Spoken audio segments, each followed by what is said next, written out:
When I came to Hollywood in 1973 to sell Chinese movies, I had to go calling on these really wise gods.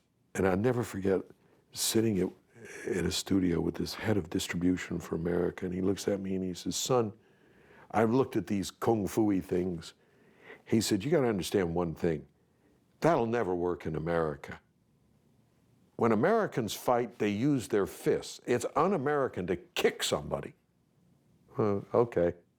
And I went to another studio, another tough, hard-bitten head of distribution. He said, "Son, you don't understand. The world doesn't want to see anybody but John Wayne winning.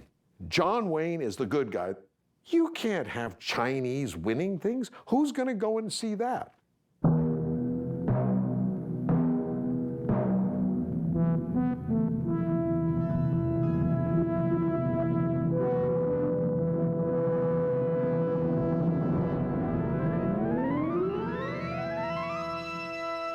When I joined Golden Harvest, I remember being shown The Big Boss, and then they ran The Fist of Fury for me. And seeing these movies, which were, to be very honest, quite primitive, and a bit of a shock to me because I was coming from seeing Hollywood movies where the production standards and the sets were a little bit better and the acting, shall we say, was a little bit more natural and not quite as stylized. And I never forget, there's a wonderful scene in Big Boss where Bruce Lee punches a guy and the guy goes through the wooden wall. You can see where the jigsaw had cut out the silhouette of the guy.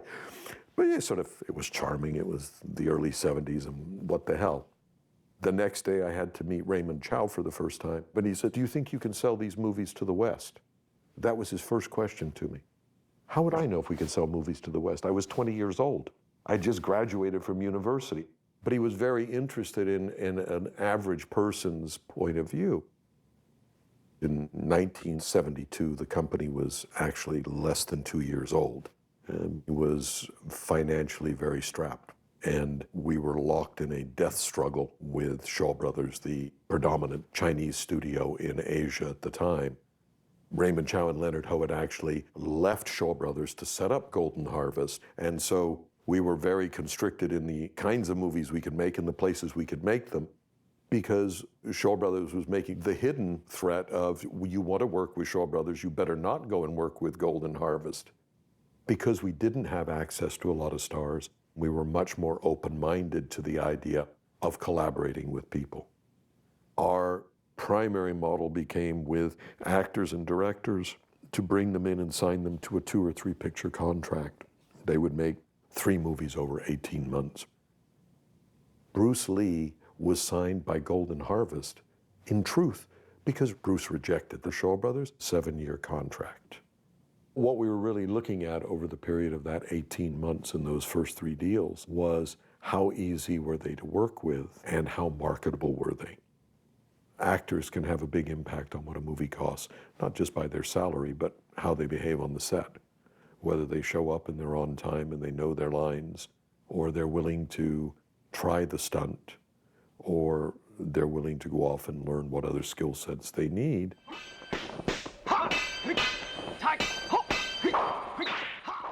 The same with a director that says, no, I have to shoot this when the clouds are only perfect, versus a director that says, don't worry about the clouds, I know how to get the scene, and the scene isn't about the clouds. And by then, if they were in the family of Golden Harvest, usually they would end up with their own production company. And the Golden Harvest system was, we'll give you this much money to finance the company, you'll be responsible for the people you hire, and you'll be responsible for your own operations, and we'll review it every couple of years and see how you're doing. And for those that were successful, that relationship could last a long time.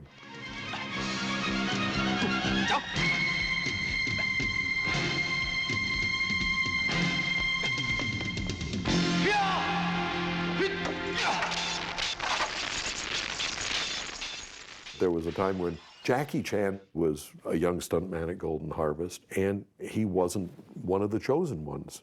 Sammo Hung was one of the chosen ones, because Golden Harvest had decided to groom Sammo as an action coordinator, and his aspiration was to be a director and a star. That's how he ended up in Enter the Dragon. And I sat down with Jackie, and he was saying to me very earnestly, I don't want to be Bruce Lee. You know what I'm saying? We'll try you in a little part in Cannonball Run. It'll give us a chance to test the audience. That's a very different way of testing you from dubbing Drunken Master into English. We'll see how you play in English with an American audience. Then we'll decide what your career is going to be. You're trying to help them find what gives them the uniqueness and the quality of voice that gives them the confidence to go forward to do their best work. Jackie Chan makes comedy. We can't try and make him into Bruce Lee because he doesn't have a face that scares the shit out of you. He's Jackie. He's funny and he's charming and you want to protect him.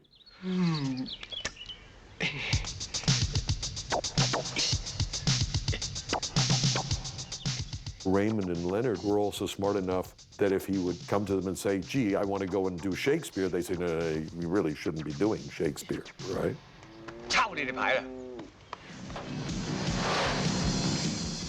But we were doing serious market research and trying to understand why audience liked what we were doing so we could give them more of what they liked.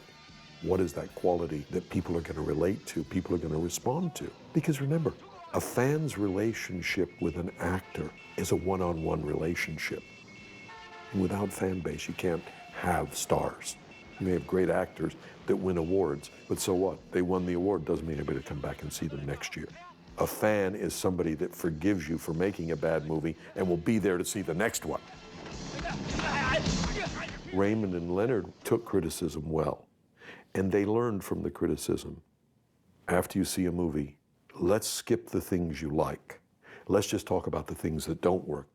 Directors and actors like to hear the praise, but as producers, as businessmen, it's important for us to understand what's not working, because that's where we're blind. If you see there's a problem, you're going to try and fix the problem. We were certainly the first studio in Hong Kong to be hiring the students graduating, coming back from American film schools, which were just being set up, or English and Australian film schools after they were set up.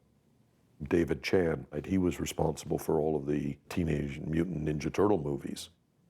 Peter Chan Ho Sun, the director, actually started out as a continuity boy, working with John Woo and then ultimately with Jackie Chan. Another notable example, Terrence Chang.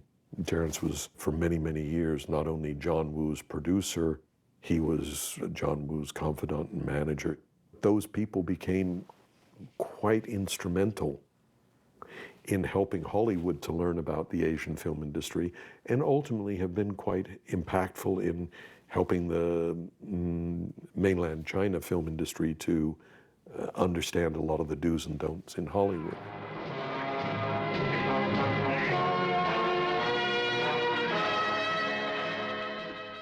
How did Golden Harvest manage to succeed in the 1970s, facing a much bigger and more entrenched adversary in Shaw Brothers? In one line, it was very simple. Shaw Brothers was following the old trend. They were still making sword movies, you know, with people flying through the air and sort of fantasy sword fights, and old-fashioned romantic dramas. And that was clearly not what young audiences wanted to see in Asia.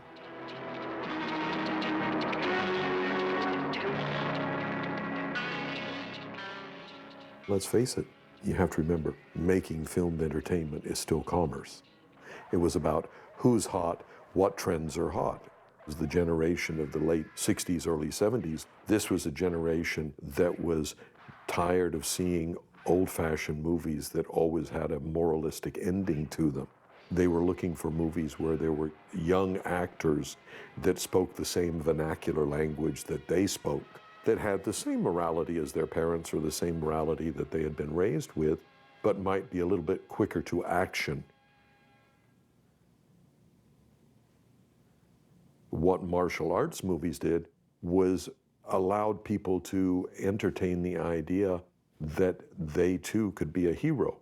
You didn't have to be the fastest gunslinger with the most expensive gun or the fastest swordsman after 10 years of studying. You were seeing movies in which people used their bare hands, their fists, their feet to defend themselves and to overcome opponents. We went to Europe with movies and we tested old-fashioned sword movies versus martial arts movies, the most famous being Bruce Lee. and seeing that they liked the martial arts movies and they liked the underdog doing the righteous thing, standing up for the oppressed. It's a pretty universal theme. So we made more of those kind of movies. And the same when we brought the movies to America. And ultimately as we took them to South America and to Africa. The other thing that came out of that early 1970s, you had Hollywood standing supreme and being the main purveyor of international movies. But those were movies that were primarily white faces. The fantastic thing that we learned and we were able to capitalize on was not just martial arts. We were striking a very resonant chord with minorities everywhere. When the movies opened in the States, we had huge, huge audiences in the inner cities. Black audiences fell in love with martial arts movies. Why? Here was a Chinese guy beating the hell out of white guys for a change. That you can point directly to the beginning of the exploitation of martial arts movies from Asia on a global basis. There was nobody getting rich at Golden Harvest. Every dollar was going on the screen.